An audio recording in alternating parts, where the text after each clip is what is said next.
I think my parents were very creative in getting us to lots of concerts, and there in our family we had musicians, and arts were a part of our life. I mean, it was just, almost like brushing your teeth. We went to a lot of galleries and plays and just musical events. So the arts have been part of our sort of communication in my family.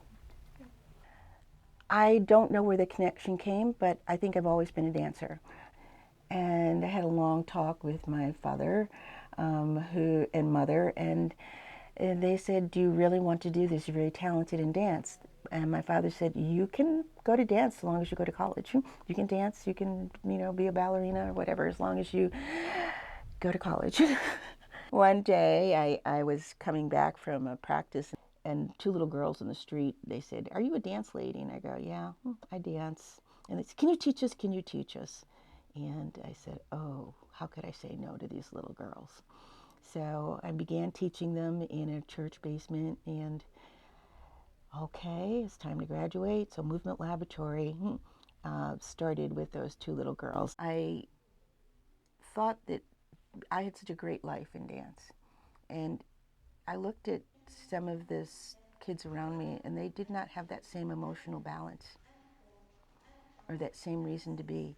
And I figured out that that was my reason to be.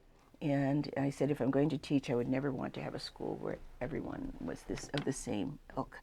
They're all individuals, but as individuals, just like in society, we all have to learn to work together. We have to share and give, and change when change needs to be, so that we can all exist together.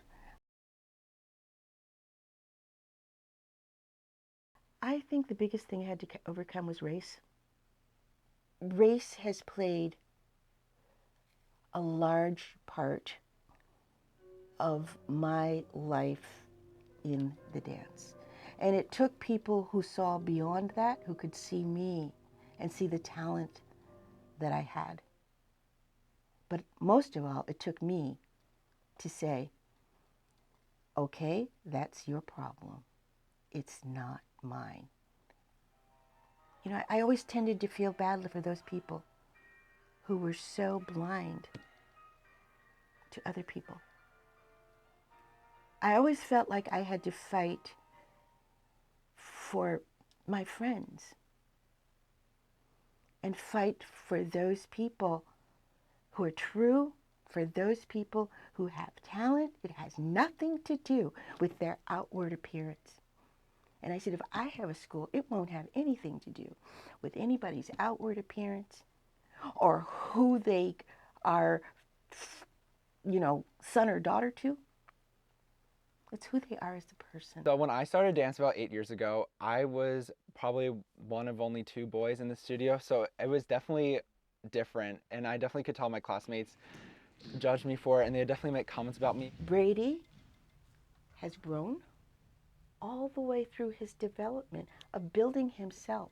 And just being a male dancer in Lebanon is a feat, because this is a sports town.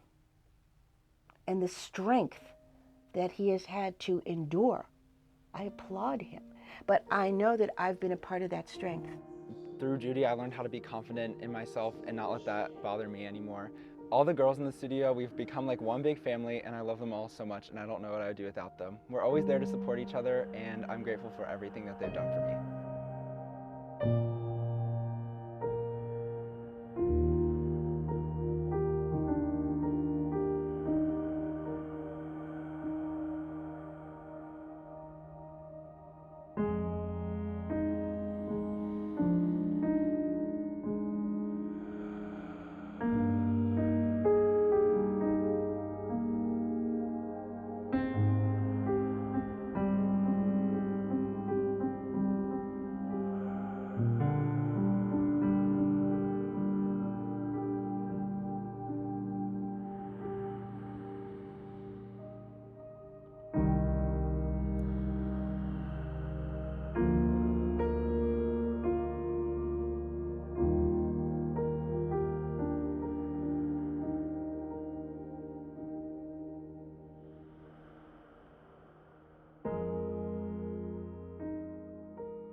When I was asked to go to Russia by, I guess this was under communism, President Reagan and President Gorbachev went to Reykjavik, and they decided that student exchanges would be the way to go, especially cultural exchanges. So I guess I was one of the ones that was at the top of their list to be the first performing group that would go to Russia, and they put their performing group from the Perm Ballet School to come to the United States. It was the most remarkable trip that I'd ever taken. We must have had 3,000 people in the audience. Well, I had asked the record company, this is when Michael Jackson came out with You Gotta Be Starting Something. And so I said, we got to do something American. We did Rodeo, and we did, at the end, I said, let's do a Michael Jackson number. Well, people were shouting and going crazy at these American kids doing this balletic jazz, composition, choreography. And a woman who had gone through the war, all of her possessions had been taken. She jumped up on stage. She was a doctor. She took the microphone from my hand, and she called us, "These are the children of hope, the children of peace." And everybody started yelling and screaming, "Children of hope, children of peace." I'm like, oh my gosh. People were jumping on stage. They were rushing our buses. It was unbelievable. That was what was one of the most beautiful times, to see our American kids just being so selfless and so wonderful.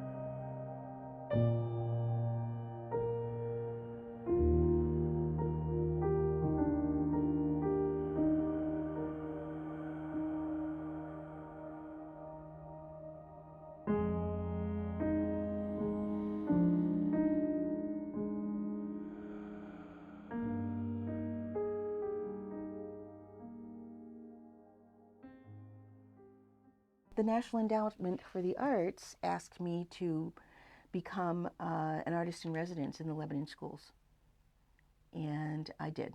And I've still in the Lebanon schools, and it was the most amazing experience because each school has its own genre, and each school has its own neighborhood. At that time, things were changing in the city. But I felt there is something that needed to be taught to children. There are a lot of dance schools around, and they can tend to be competitive, and that's fine. That's fine. Be competitive. I'm going to be me. The other two studios I were at, we just kind of, it was almost like a joke, really. Like, dance wasn't really serious. It was just kind of something to get a little exercise and kind of dress up in tutu and parade around. But when I came here, it was a lot stricter, so to speak. It was a lot more, here's the training, here's what we're going to do, here's how we're going to make you better as a person and as a dancer. So it was really just kind of like a fun side to like a really professional kind of side that really grew you and matured you more than, the other side did. I danced at Jonestown Dance Studio until I was probably about 8 years old. At Jonestown, it was definitely more about like the glamour of it all. And then here it's more based on like technique and how your lines look and how you look as a dancer, and we're more focused here on the group aspect of it. She's definitely taught us that it's not about just you as a dancer, that you could look great on stage and you could be the best dancer up there, but strongest you all are is with the weakest dancer. You can't be selfish in dance. She's really taught us that. And I hope with everything that I've done in Lebanon, I hope that I've built a community and made a community stronger and put love into the community. I don't want to hate. It's too hard. Every little kid, every big kid that comes in here, I love them. Miss Judy is one of the most kind-hearted people I know. From day one, she's always treated me like her own son. She's always asking me about things I'm doing, supporting me, and all the other activities that I'm involved in. And she's just one of the nicest people I know. Even though she can be a little strict sometimes, I think it pays off because we're amazing dancers. She has just so much experience and just so much power in the dance world that it can be intimidating dancing with her. But it's honestly amazing because of the technique she gives and just all of the knowledge that she pours into us. It's really amazing to just receive that from her and just kind of learn everything that she gives us. She definitely doesn't give up on us. She really works us. She knows that she's not going to just let us be what we are. She's always going to keep us working for something better. She's made me see how dance is reflected through everyday life and the beauty that it brings to all different communities and how everybody benefits from it. She is always here. She's always just caring for us. She's always teaching us new things. Every single lesson is slightly different. There's no two lessons that are alike. And just her dedication to dance and just her dedication to being here and really just giving us an education is just amazing.